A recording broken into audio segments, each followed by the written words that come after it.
प्राचार्य, सन्माननीय जटार सर, पर्यवेक्षक पापळे सर, त्याचबरोबर माझे सहकारी शिक्षक सर्वांचे मी आभार व्यक्त करते.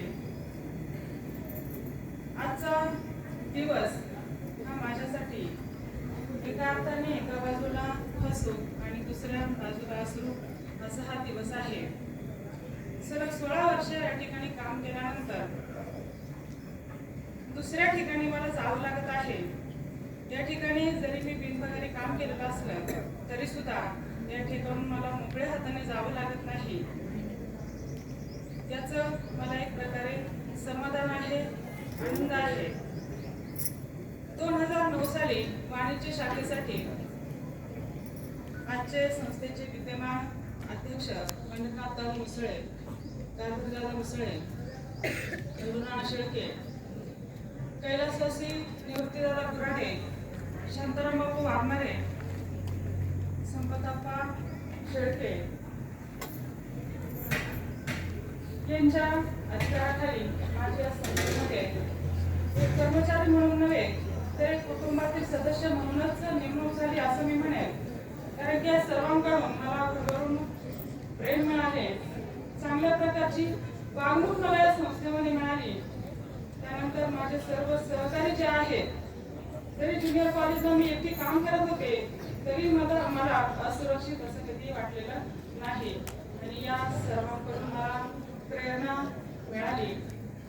या संस्थेमध्ये प्रवेश केल्यानंतर माझ्यासाठी सर्व काही नवीन होतं, परंतु या ठिकाणी चांगल्या प्रकारे काम करून स्वतःला सिद्ध करायचं असं मी ठरवलेलं होतं. आणि या सर्वांकडून प्रेरणा मिळून या ठिकाणी चांगल्या प्रकारचं काम माझ्याकडून झालेलं आहे. असं म्हणतात ना, कोणतेही मोठं यश मिळवण्यासाठी थोरामोठ्यांच्या आशीर्वादाची गरज असते. या ठिकाणी संस्थेचे आजी माजी सर्व जे संस्थाचालक आहेत त्यांचे आशीर्वाद माझ्या पाठीशी होते आणि म्हणूनच मला हे यश आज मिळालं असं मी म्हणेन. 4 सप्टेंबर 2024 रोजी मला उपसंचालक कार्यालयातून ऑर्डर मिळाली. त्यानंतर सतत 4 महिने मी संघर्ष केला आणि त्यानंतर 31 डिसेंबर 2024 रोजी मला संस्थेकडून फोन आला की मॅडम तुम्ही या. मी विचारलं की रिलीव्ह ऑर्डर घेऊन येऊ की कशी हो. त्यांनी मला सांगितलं की रिलीव्ह ऑर्डर तुम्ही घेऊ नका, आपण आल्यावर बोलू. मनामध्ये एक प्रकारची धाकधूक होती, काय सांगतात काय नाही. परंतु दुसऱ्या दिवशी नवीन वर्ष सुरू होत होतं. 1 जानेवारी 2025 दिवस उजळला. सकाळीच पहाटे मी पुण्याला जाण्यासाठी निघाले. 10 वाजता त्या ठिकाणी कार्यालयामध्ये पोहोचले. त्या ठिकाणी गेल्यानंतर सुद्धा त्यांनी थोडा वेळ थांबा, 1 तास थांबा आणि मग आपण चर्चा करू असं सांगितलं. आणि मग सर्वजण आल्यानंतर मला बोलून घेतलं, मॅडम या तुम्ही, आपण नवीन वर्षाची सुरुवात चांगल्या कामाने करूया. आणि माझ्या हातामध्ये ऑर्डर स्फूर्त केली. जरी या ठिकाणी माझं एसपी कॉलेजमध्ये समायोजन झालेलं असलं तरी सुद्धा माझ्या या यशाचा पाया गणेश बहुजन विद्याभ्यासक संस्थाच आहे. माझा बाबा ज्युनियर कॉलेजच आहे. हे मी कधी विसरू शकणार नाही. मी नेहमी या संस्थेची ऋणी राहील.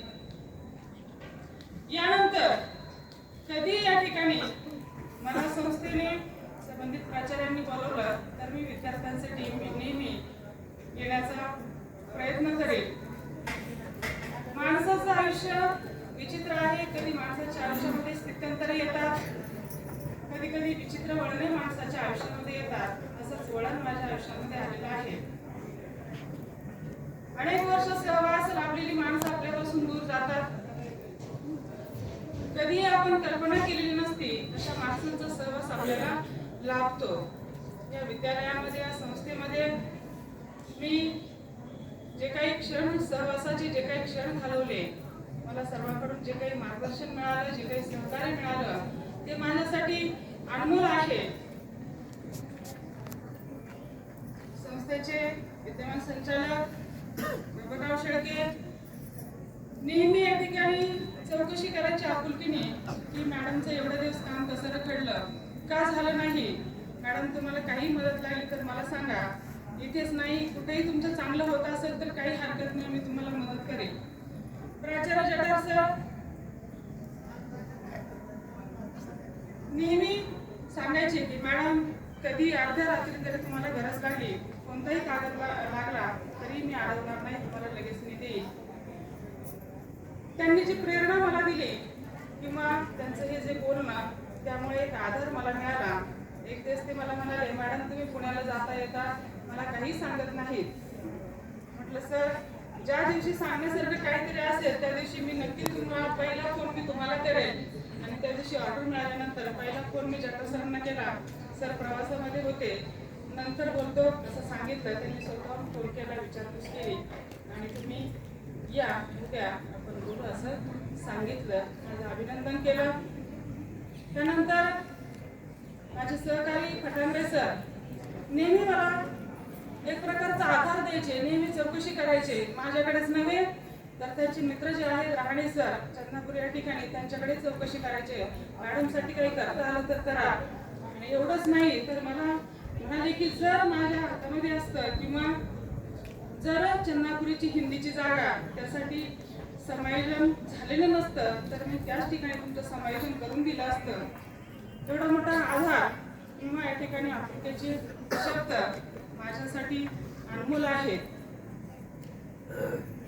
त्यानंतर माझ्या कुटुंबाची चांगल्या प्रकारची साथ मला मिळाली. माझे पती, जीवनसाथी, माझे मार्गदर्शक, माझे हितचिंतक त्यांची चांगल्या प्रकारे साथ मला जीवनामध्ये मिळाली. असं म्हणतात ना, प्रत्येक यशस्वी पुरुषामागे एक स्त्री असते, परंतु आज मी म्हणेल की प्रत्येक यशस्वी स्त्रीमागे एक पुरुष असतो. 2009 पासून आजपर्यंत संस्थेची खूप काही प्रगती झालेली आहे. आज संस्था आपले विद्यार्थी प्रगतीच्या वाटेवर आहेत. यापुढे संस्थेने संबंधित कार्यालयाने अशीच प्रगती करावी, प्रगती होत राहावी अशी ईश्वरचरणी प्रार्थना मी व्यक्त करते. या ठिकाणी काम करत असताना अनावधानाने माझ्याकडून कोणाचं मन दुखावलं असेल तर सर्वांची मनपूर्वक माफी मागते. 12वीचे सर्व विद्यार्थी जे आहेत ते 12वीच्या परीक्षेसाठी आता सामोरे जाणार आहेत. त्यांना शुभेच्छा देते. 11वीच्या मुलांनाही 12वीच्या अभ्यासासाठी शुभेच्छा देते आणि थांबते. धन्यवाद.